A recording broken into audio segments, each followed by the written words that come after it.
is Nomsa here at Ngosi Talk Shows. Find your own voice, lead from within. So with me today, I'm with Dr. Bigetan and Shireen Lovegrove. How are you, ladies? We're brilliant, thank you. And you? I'm very well, thank you. Good. Doing really great. Good morning, good afternoon, good evening. Awesome, awesome. It's 6 a.m. In your end, Dr. Biget, right? It's actually 5 a.m. 5 a.m. Bright and early. Definitely bright and early. The early bird catches the worm. Awesome, awesome. So our topic today is the healing power of love and miracles. The healing power of love and miracles is a profound manifested concept that spans across various domains. So we're doing part 2 today. Yesterday I did part 1. So including psychology, medicine, or Christianity, we can say spirituality and everyday human experiences. So all these can lead to remarkable healing, even miraculous outcome. So that's why we're going to be talking about it today. And ladies, Dr. Biget, what do you think about the topic, and Shireen? I love the topic. It's kind of like love is something everybody wants, I'm generalizing there, but love is something that almost all people say they want. And the same thing when we have things going on, or even when we don't, we say we welcome miracles. And always the most curious things is, for me, it's like, what is love? What is love for you? And if you ask 20 people or 20,000 people, I forgot somebody who did this, but somebody did like a little mini experiment. They asked different people, and then they asked different children.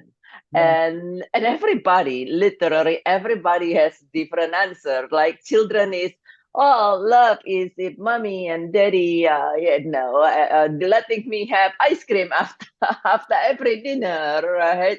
And then the same thing with adult, actually. As you hear this, ask yourself, what is love to you? And particularly, when is it love in terms of the healing power, love that can heal? What is that to you? Because if you have a completely different definitions than, say, some people, if your definition is, one would be, but let me see what you think about this, Shireen. If your one definitions would be love is those that come from the divine, versus if you say, well, love is, if my significant other make at least $5 billion on a regular basis, give me an allowance of what, $5 million every month. That could be just a little different in the healing power. Well, that's to me. So I love the topic, and I would say, what is love for you? And then just to even start with, we will even go to the miracle.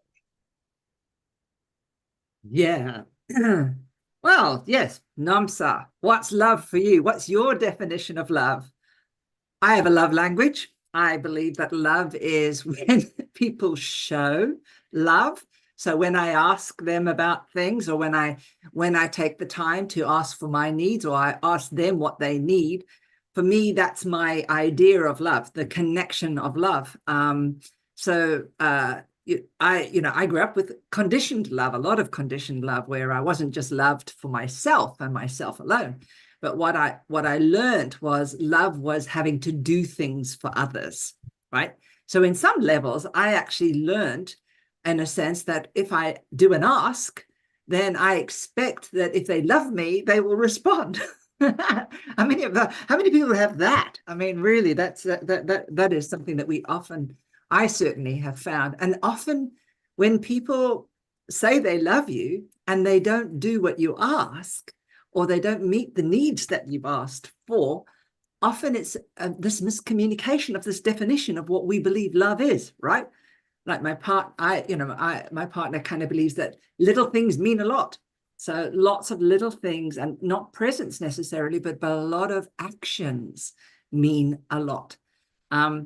So some of those things are really important in just really kind of understanding about love, because you get really hurt You get really hurt when your definition is very different from somebody else's definition of love. So you've got to find a way to connect and to communicate that, what your definition of love is, and what mine one is, and to try and match that so that we go, oh, right, she's giving us that.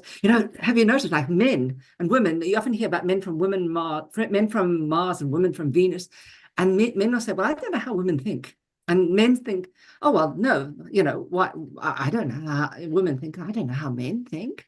But I assume they're going to be like a hairy woman. So I'm going to put my expectations on them. And what often happens is that we end up creating a real situation where we actually mismatch our definitions of love and our ways of love. And I think many breakups, I think, and I don't know, Domson, I'm going to ask you this, and Bigot, I know, Dr. Bigot, I know you both had different relationships, but how many times was it a bit mismatch of love definition that might have caused this to happen? Domson, tell us about your mismatch. I think for me, I like the question, what is the definition of love? I think for me, love is loving yourself and understanding that power of love, what it means to put you first, and then you're able to share it with somebody else. And when the soul is free, yes, anybody that has a free soul, they are able to love the unconditional without expectations. So I don't know, Dr. Bigot, what do you think about having a free soul? What do you think about that? And then be able to share with other people when you understand the love. Some people, they have different definition.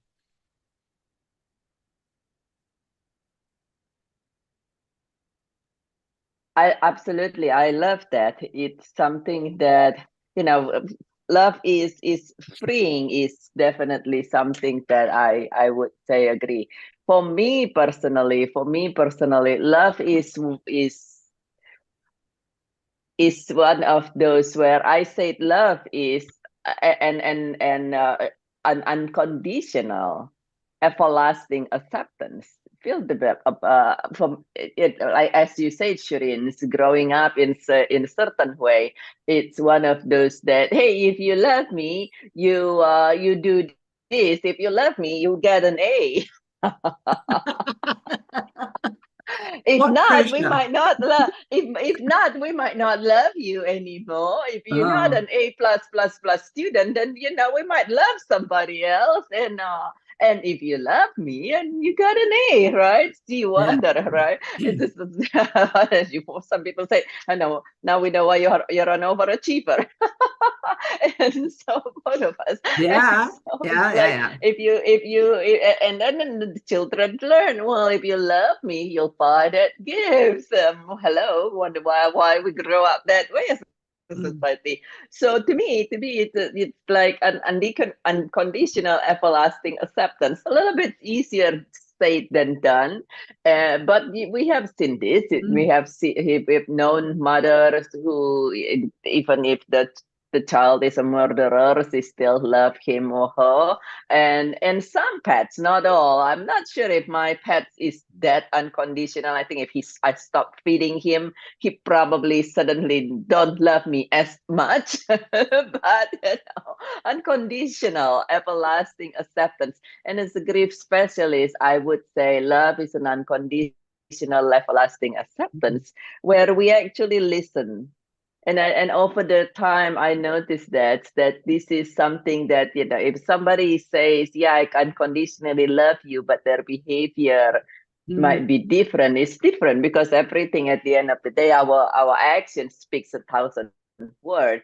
And so we actually listen, and we're open, and we validate, and we engage. And to me, that is what is love. Love is when somebody accept me as is, and they actually listen if I speak, and Yeah. just everything I say. They're like, it's like, I thought you loved me. And they're open. They're open to me. Yeah. They validate me if I say it. I think this is, I feel what have you. They validate me, and it's engaging if and they engage, because if somebody say they love you, but they are busy looking at the paper anytime you speak, that could be making us feel unloved. And that's just me. That's just me. Anybody has a thought on that? Yeah. I was just thinking about how, with that, Dr. Pickett, it's really interesting. It's just this everlasting kind of giving and this everlasting love. And as you said, a mother knows and has that permanent attachment. And, as a pregnancy coach, that's absolutely true, right? When a child is in the uterus, basically it's very much more right brain, because it only knows what it feels, right? It only doesn't have a thinking brain right now to kind of separate difference. It only knows sameness, and the sameness of this universal feeling. And so what often happens, and I'll say love is always about connecting and moving towards, right? Love is about moving towards. So when we feel overwhelming love, we want to give, right? We want to give. We don't think about not giving. When a baby's born, yeah, they do cry because they want something. But in general, most babies, they just want to give love, right? I mean, I don't know one baby that hasn't done that. Certainly when you look at a 1-year-old or whatever, they want to give to their mom, and they want to give to everybody else, especially a baby that's been well loved, right? Because they are full, they are connected, and they feel connected to their mother. So that's the attachment. That's the attachment. And later on, as we start finding more about ourselves and individuating ourselves, we feel the disconnection from our mum. And then that's where we start wanting and seeking love from someone else. Now, if we haven't filled in that reservoir for them, we haven't helped them feel their sense of space and time. And from a neurological perspective, we want all of those areas which to do with spatial mapping and sorting and all those things in the brain. We want to make sure those areas are really strong, so that they get a really good sense of safety. Because when we are safe, when we feel we're connected, it's easy to give love. It's easy to be kind. It's easy to be compassionate. And that, for me, is what real love is about. It's about that ability to be able to give, as you said, Namsa, to be free, to freely love, to be able to not have that feeling of, should I or shouldn't I? Should I give this to someone? What will happen if I do? What will they think about me? Well, no, just do it, right? That's love. Love is saying, I'm doing it irrespective. I'm doing it. So, yeah, for me, that's really what I think about love a lot about, particularly with mums and babies, and how they're going to start this new relationship. And how do we help a mum love herself, to feel that in herself, so that she can give that safety and that really good secure attachment to her child, so that when that separation or individuation starts to happen at around 7, sort of up towards 7, that they don't feel that feeling of having to do this, having to do that, having to look at outside resources. They can go inside, and they can know from their inside.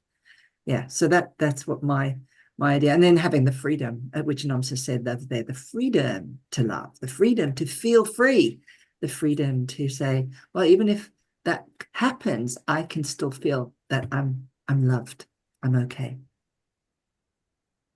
I love that, Shireen, what Dr. Bigger said as well, that unconditional love.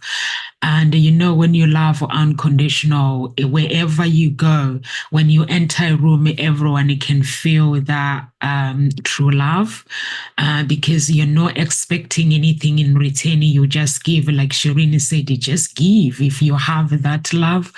And for me, I'm a person that believe in inner peace, like when you work on your soul, cleansing your soul and have that inner peace, and the authenticity comes, people just see the real you. And I think that is very, very important for anybody that is struggling with love. Just work on your soul, because your soul is everything. When your soul is trapped, like we go through rejection in life, and that your soul gets trapped, and then in love fades away within you, and then we go through this disappointment, we go through pain. So you have to cleanse yourself so that you can feel the love. Some people, they're like, oh, I want to get into a relationship, but love doesn't exist. How can you feel love from other people if you yourself don't love yourself? Like unconditional love, it starts within you. That peace, it starts within you. It doesn't matter what you have gone through in life, you can still find it.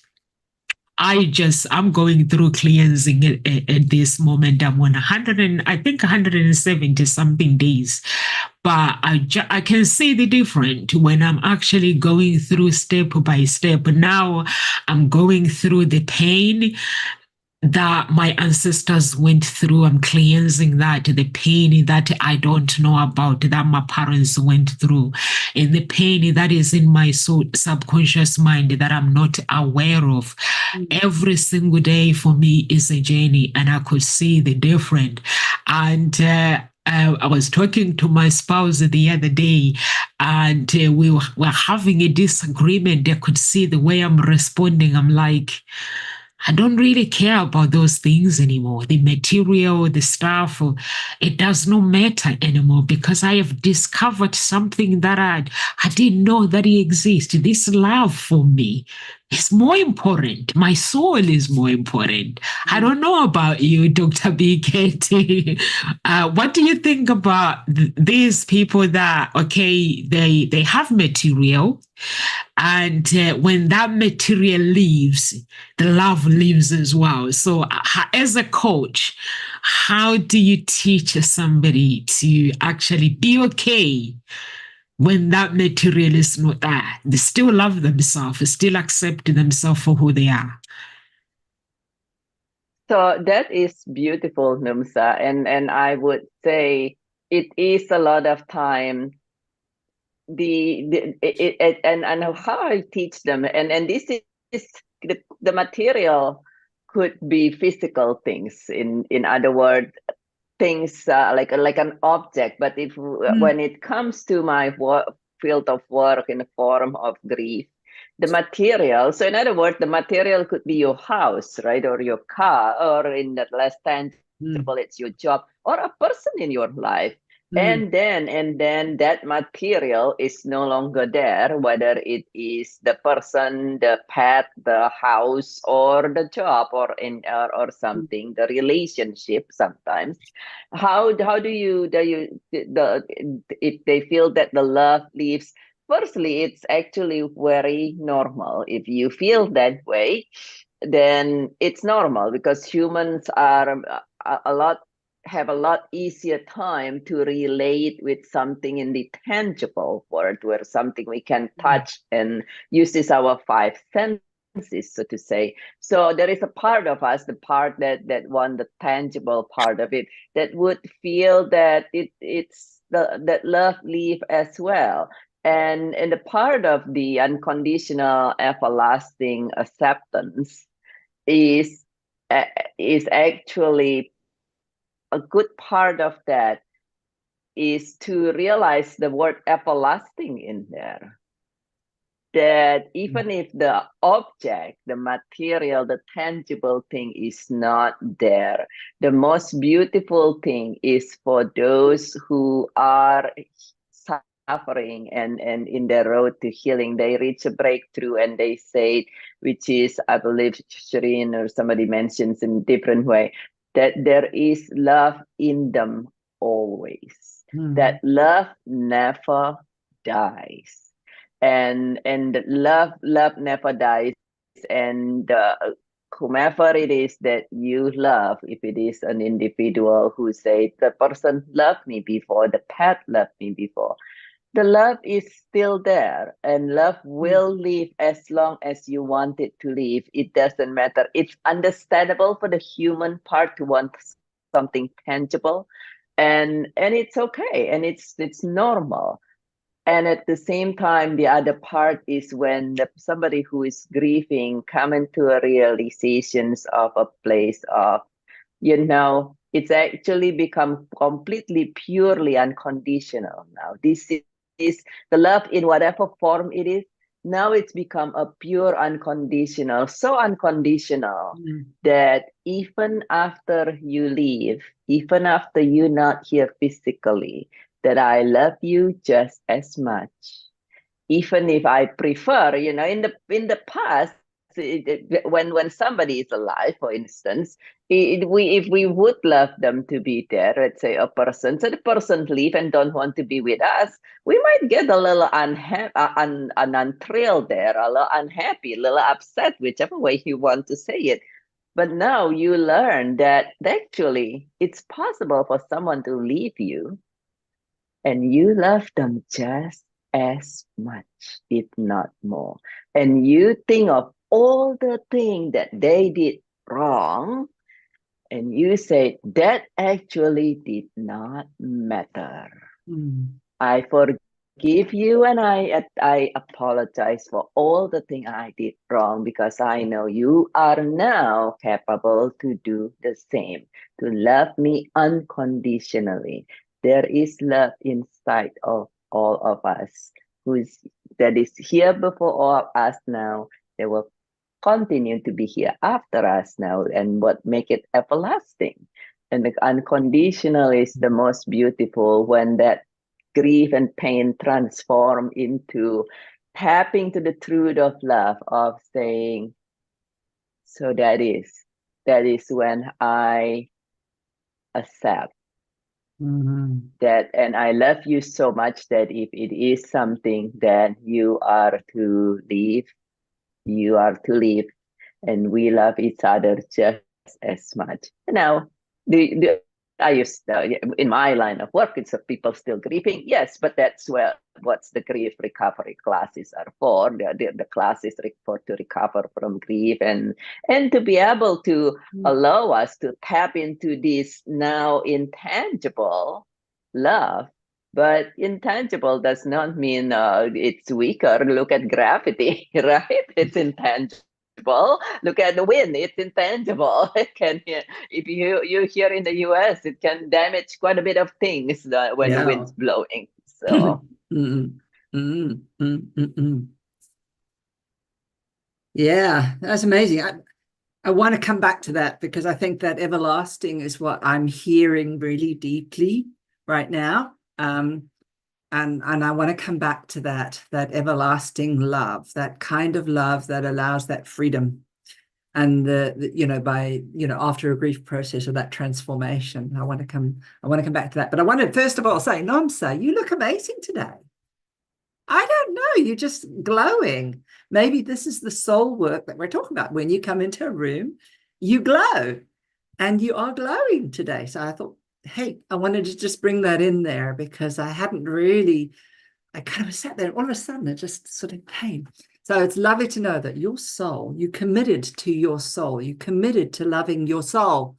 And so now you're committing to freeing your soul in whatever entrapment that is. So the entrapment of the ancestors that were trapped, you're freeing their souls, bringing light to their light, so that all becomes light. So every time we free our souls and the souls of our ancestors, we bring more light into the world. So it just brings more energy into the world, doesn't it? So yeah, it's showing. Your fast is showing. You're all muted there. You're all muted.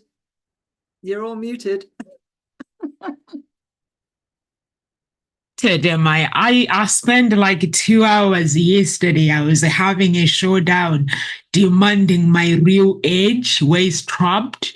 And because, like the umbilical cord, the blood, the DNA, I was like, release my DNA, release my ancestors.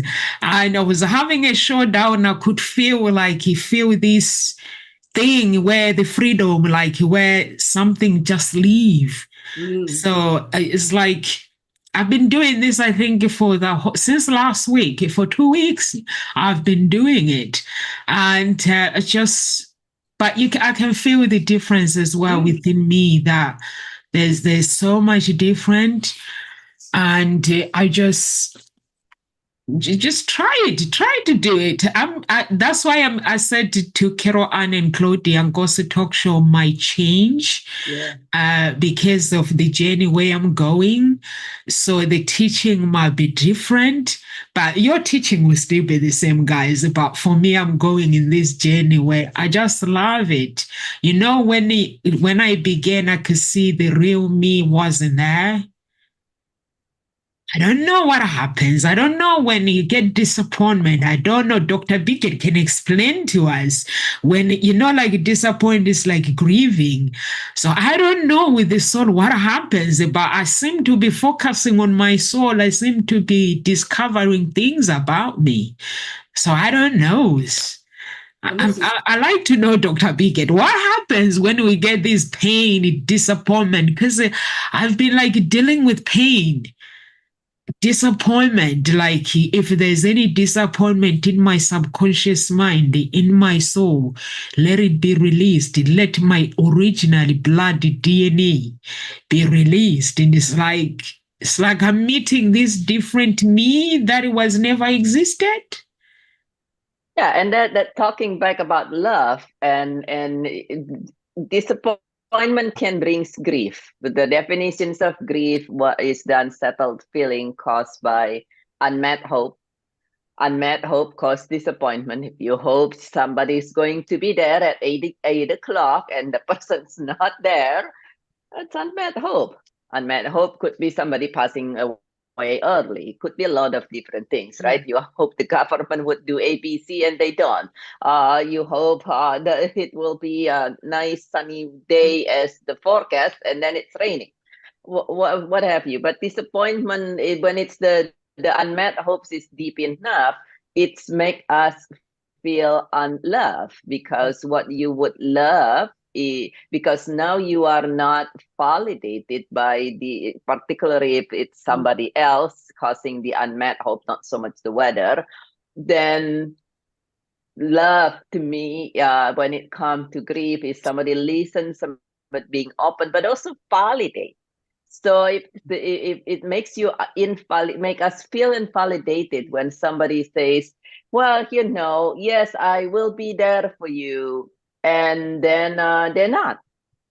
If we say, oh, the parents, and they would be unconditional love from them, and it's not, and it's a form of saying that they don't care, right? And we got hurt. And naturally, our own self-love, now many of us over the year, because of influence of whatever it is, we learn to abhor ourselves instead of love ourselves. But the truth of us, every single of us has truth that we're born with. And that truth to me is love. And the love that's in you, that love you, don't want you to get hurt anymore. And that's why when we are grieving, even if the grief's been 10 years ago, 20 years ago, many people, being a grief specialist, many people come to me with complex, complicated, prolonged grief and trauma. It's still there, and it changed us. And one of a common the thing that happened with divorce that relates to grief is, at some point the person said, my significant others did say that since my best friend passed away, since the son passed away, since the father, since what have you happened, since I lost my job, even though I rebuilt and become even more successful, I'm no longer the same person. that I'm no longer this kind person. I'm no longer this open person, because now it's the love is closes down, afraid of getting hurt again. And which is understandable. And so when you heal, when you release things, everybody's healing differently. Not everybody needing a grief coach, right? Everybody heal differently. But when you are healing, which is what you're doing, Numsa, you allow you to come back to you and love. And that's why you rediscover practically everybody who does the complete grief work. They say, I rediscover me, the true me, and the true. And when you do that, you're able to, back to your earliest thing, that you're able to be free, because now you're no longer afraid of being hurt, and you're no longer afraid of pain, being somebody's going to hurt you, and you know that there are ways to take care of it. When you take the grief class, it's an 8-week, the 8 to 12 weeks the process, depending on every person's, but you know there's a way to take care of that. There is a way that you can continue to be you and not have to be afraid. That's very freeing. Yeah. I mean, we're talking about healing and power of healing and miracles. I mean, really, that's the topic today, isn't it, really? And yes, I want to come back because we kind of got sidetracked on what I was going to say earlier on, which was that everlasting. Our soul is everlasting. Our soul is eternal, right? There is no beginning and there is no end of our soul. So when I was saying, Nomsa, you're looking amazing, is because you're allowing your soul to be free. You're allowing your soul to be light, and you're connecting back to the original source of the soul, right? You're connecting back. You're allowing your DNA to resonate at the same frequency as the original soul frequency. And when we're in that kind of state, we get younger. Biologically, we get younger because all the crap that we grow up with, all the stuff that we have sticks to us. And so what happens is we start to find we lose weight. We start to find that things shed. We start to not be so aware of what's the external, because now we are vibrating from within and we are vibrating in love. So the eternalness, and I think that's what you were connecting to. Well, I'm interpreting, of course, Dr. Bigot, I'm interpreting that as, well, if we have this eternal love, when we fall in love with someone, we're always falling in love and we are our best self. Because, hey, guess what? When we fall in love, we do everything for the person that we fall in love with. And then only later we kind of, all these parts of us that are unhappy about things start to play up. They come higher up. And so you get this balance changing and shifting where we start to become more critical rather than loving, which is what that first part of that infatuation or the first part of real love in a way. So when we let go, or when relationships change, I think what happens is we go back to that eternal love that you were talking about, where we go back to that original connection, and we see, if we're able to do it, we can see the gift they brought us, right? Because I think there's something, I mean, look at certain cultures do this quite a lot, where they actually will say, thank you for being in my life. Thank you for bringing me this message. Thank you for doing this, because although it's damn painful, although it's really awful, I am better for this. This allowed me to expand. This allowed me to grow. This allowed me to be more. And I think if someone goes through the grief process properly, really can get to that everlasting love, they don't change. They become who they really are, right? I think we mustn't think about we changing. I think we need to be thinking about we're coming back to our real source, the source of that essence of who we truly are, what we came onto this earth to do, which is to help everybody else become that. So yeah, for me, that's when the miracles happen, when we are in that state of love, where we are willing to go into the pain, whatever the pain is, and see it. This is my growth. This is allowing me to free the soul.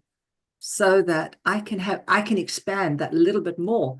I don't have to have all that rubbish now that I have to carry, because I'm not needing it, because it's been burnt away. It's literally being burnt away. So, and I wonder, Namsa, whether that's what you also feel, whether it is feel like things are just burning away, and there's this essence which you didn't know about is you, is connecting in.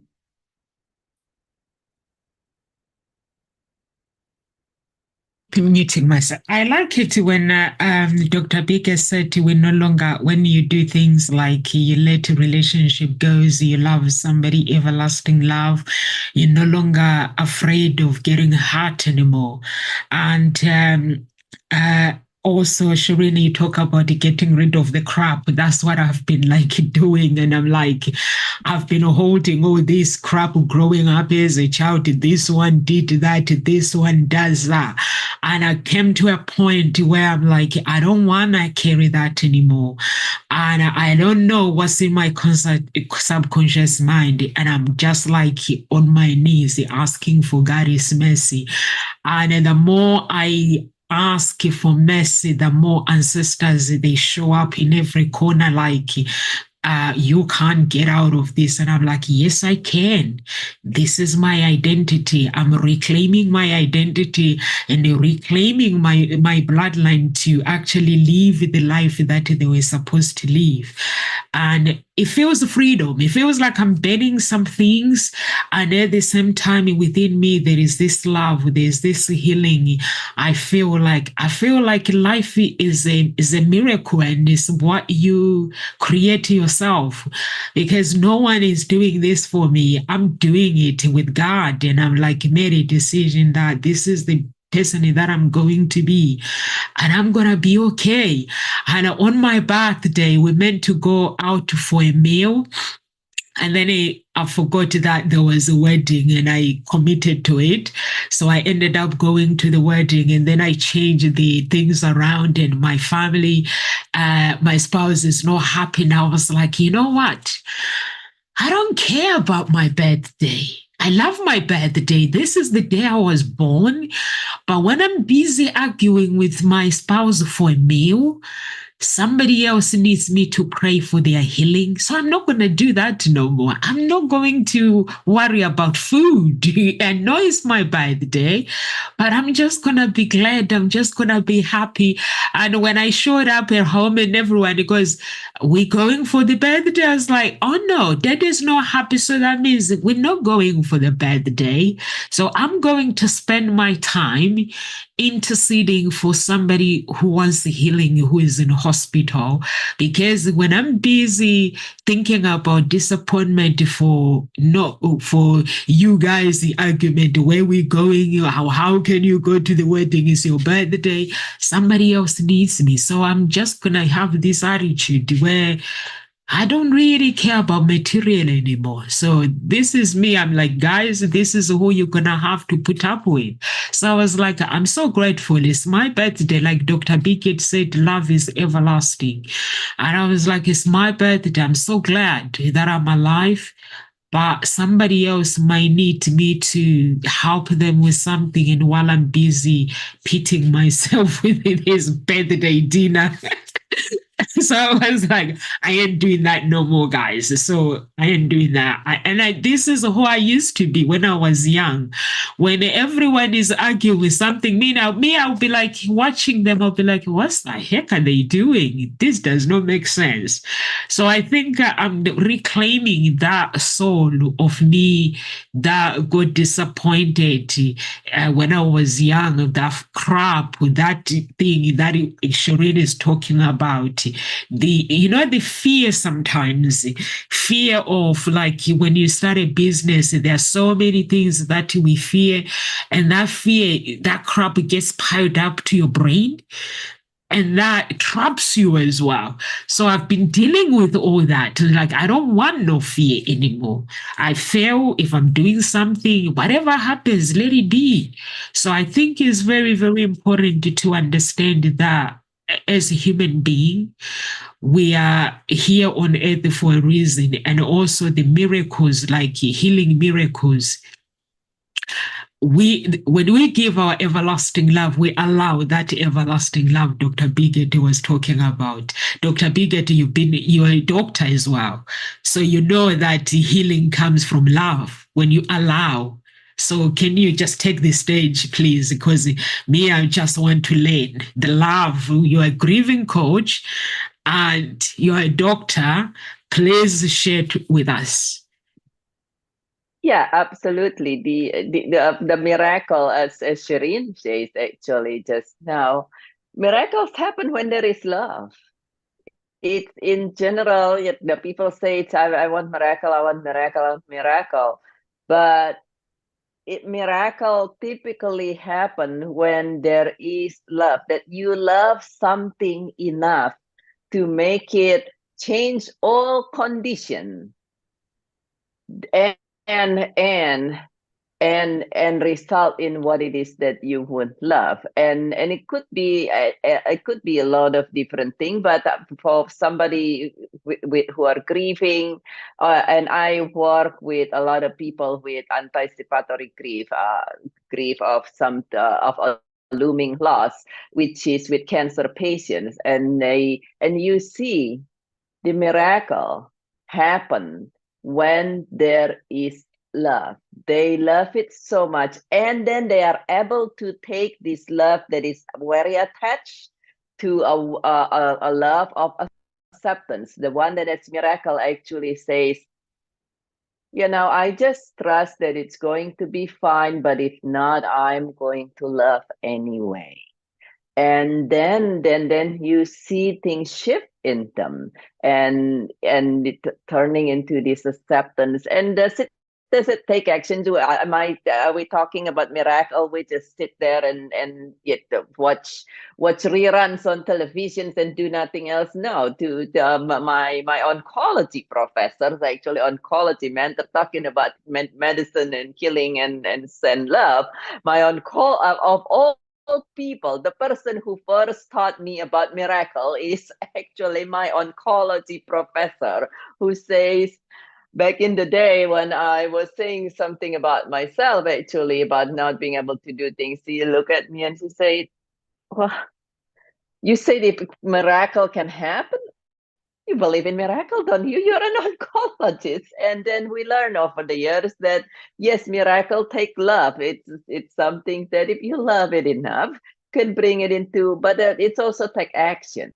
It also take actions. In the I came up with this the acronym for miracle, and miracle for me is mindfulness, inspiration. You release, you actually, for miracle to happen, you actually, for a lot of time, you actually release that attachment, and you learn to accept. Back to the acceptance, you learn to accept the what it is that is going on, to be open to things, and to have a community, to have a support. It's a lot easier to have a miracle to happen if you have a support.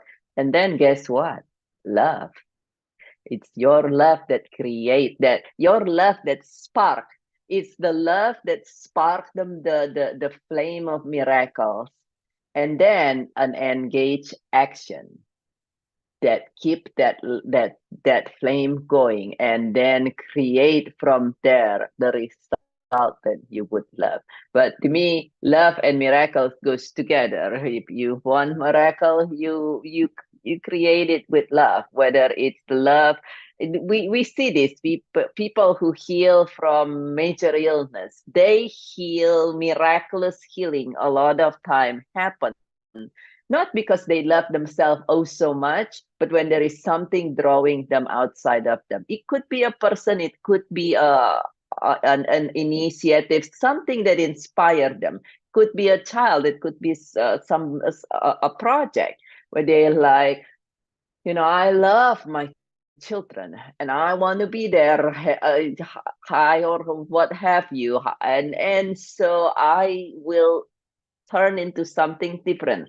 I love this project, and I love this idea of being able to heal others, and just love it so much that they turn something in them, and actually go into that an everlasting unconditional, where they accept everything about themselves, free themselves, and then that when they free themselves, we free ourselves from all the other conditions, whether it's a certain type of food or birthday or dinner, or we free ourselves from the things that, like, basically, like Shireen and you said, the crumb and the junk, including the disease. We know that a lot of disease are because of all the polyps we gain from all living these years, and sometimes from our genetic too. But it's all the crap, right? The junk and the what have you. So that's when miracle happen. You love enough to free yourself, engage in the actions that you need to create the result that we want, and you come a miracle.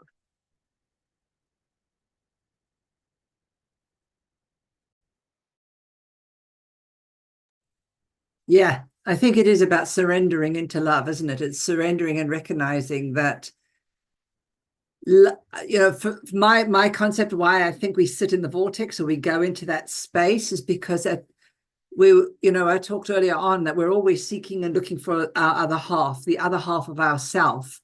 We might mistake that and look at the other half of other people, but we start first. We need to find the other half of ourself. And the other half of ourself is really the part of us that often sees only separation. So we've got to bring together these parts of ourselves so that we can no longer be in conflict, internal conflict. The moment we move into love, conflict disappears, and then the right system kicks into play. I think that's what really happens, is all of a sudden we move into the tap within the universal system of our universal blueprint that tells us what is our original way our DNA functioned in order for us to function now. So I think when we do love, we definitely know that straight away your heart opens up. The energy, if you look at a toroidal field, the energy of love is like the beat of a universe. It is so strong. And, if we recognize it from that point, then if we're doing that and it's taking us into harmony, it's taking us into the state of peace, it's taking us into a state of real alignment, which means that if we give ourselves a suggestion like, I want to be here, I love my child, I choose, I commit, any of those things in that moment becomes massively encoded in your DNA. And I think that's what happens in miracles, is I think there is a total reshifting within our DNA that has to be, because there is nothing to counteract it. We can't have two competing emotions sitting on a neural network. It's an either or. Yeah, it's one or the other. So if you have something that's when you're in an alignment and you have that moment where there's no conflict, what happens is literally creates like a state of surprise or startle. And that's when all the neurons disconnect. They disconnect, and the neural path, the synapses clear out. And so you have a one-off signal going through the body. And it's that one-off signal that then informs your immune system. It informs all the different systems so that they know what to do to beat in tune with that particular desire. But love is, when we surrender into that love and say, I choose this, what happens is we choose peace rather than conflict. And then that takes us on a wave that has a different sound, a different frequency, a different resonance. That's the vortex, what I believe is the vortex. I love that, Shireen, when you say when you surrender and we choose peace. I think it's very, very important to To know that in life we can choose what we want to, who we want to become. And I always tell my daughter when she says, "Mommy, you made me feel like this," I'm like, "No, you can decide how you respond to me, and then it tell me that, Mommy, this is what I'm feeling right now," but not to let somebody make you feel the way they want you to feel. I think life is a choice. The power of healing is all connected to love and miracle. And for our audience that are watching, I always watch my pastors. They're like, "Don't cry for everything." That's why I'm having this attitude that I can decide how I respond to life. I don't want to cry for everything. I don't want to complain for everything. I can choose how I use my energy. And I think it's very, very important to understanding the power of love, unconditional love. Like Dr. Biggett said, miracles can happen, and they can happen if you let them happen into your life. And the good thing is when Shireen is happy, she becomes a miracle to somebody, that the other person, and the other person becomes a miracle to that person. But when we are all sad, we can't feel the love, we can't feel that, we can't get miracles, we can't get healing. So know that your happiness is somebody else's happiness, your healing is somebody else. Is there anything, ladies, you want to add before we go? It's nearly 2 o'clock, 1 minute. Here's I loved love. what you finished with, which was your happiness Here's is some someone love. else's. Here's some love, some unconditional, cute, some We cute unconditional love you unconditional. too. That's Beautiful. brilliant. Thank you for sharing that, Dr. Biggett. Thank you for sharing your cat. Thank you so much, Dr. Biggett and Shireen. And to our audience, those who are watching, please connect with us on. If you're watching us on YouTube, please connect with us on YouTube, subscribe to our channel, and share Ngozi Talk Shows. Spread some love, guys. And if you're watching us on Facebook, please share Ngozi Talk Shows and connect with us on our website as well. If you want to find your own voice, lead from within, go to the website www.hseia.com, or you can follow these ladies, contact them on their social media, and or get in touch with me. I'll connect you with them. And if you go on the website, you can sign up for love, or you can sign up to begin the process of finding your miracle. So don't let this time pass you by. Miracles, they are real, they happened. And if you want to find out more, get in touch with it, maybe Dr. Biggett or Shireen or me. And God bless everyone. Have a beautiful, beautiful weekend and live with grace. Thank you.